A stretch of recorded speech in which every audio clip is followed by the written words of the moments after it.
ఓం విఘ్నేశ్వరాయ నమః. మాఘపురాణము 6వ అధ్యాయము. సుశీల చరిత్ర. భోగాపురం అనే నగరంలో సదాచారుడు, దైవభక్తుడు అయిన ఒక బ్రాహ్మణోత్తముడు నివసిస్తూ ఉండేవాడు. అతనికి అందాల భరిణి అయిన ఒక కుమార్తె ఉంది. ఆమె పేరు సుశీల. మంచి శీలం కలది, మంచి బుద్ధిమంతురాలు. చిన్నతనం నుంచి దైవభక్తి కలదై ఎప్పుడూ ఏదో ఒక వ్రతం స్వీకరిస్తూ ఉండేది. పురాణ పఠనమందే తన మనసును సదా నిలుపుతూ ఉండేది. యుక్త వయస్కురాలై పున్నమచంద్రుని పోలే మొహం కలదే ఉన్నది.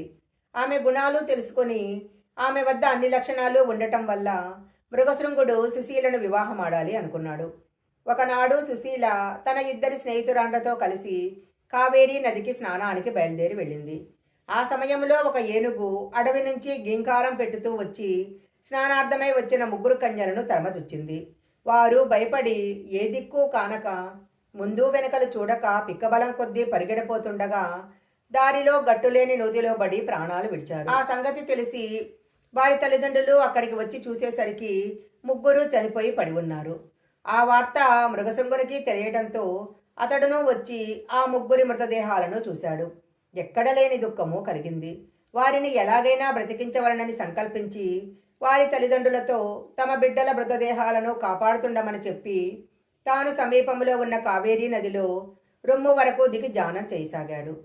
అంతలో అడవి అంతా గర్జించుకుంటూ తిరిగి ఆ ఏనుగు నీటిలో దిగి తపస్సు చేసుకుంటున్న మృగశృంగుని దగ్గరకు వచ్చింది. అయినా మృగశృంగుడు చలించలేదు. నిర్భయంగా ధ్యానిస్తూనే ఉన్నాడు. ఏనుగు కూడా మృగశృంగునికి ఎదురుగా నిలబడి దీక్షగా చూడసాగింది. అలా కొంచెంసేపు నిలబడి తటాలున తన తొండంతో మృగశృంగుని పట్టుకొని తన వీపుపై కెక్కించుకుంది. అయినా ఆ బ్రాహ్మణ కుమారుడు భయపడక అది అంతా శుభసూచకమని తలచాడు. నీరు మంత్రించి ఏనుగుపై చల్లాడు. తన రెండు చేతులతో దాని శరీరాన్ని నిమిరాడు. క్షణంలో ఆ ఏనుగు తన రూపం వదిలి ఒక దేవతా రూపంలో నిలబడి తనకు శాప విమోచనం కలిగించిన మృగశృంగునకు నమస్కరించి దేవలోకానికి వెళ్ళిపోయింది.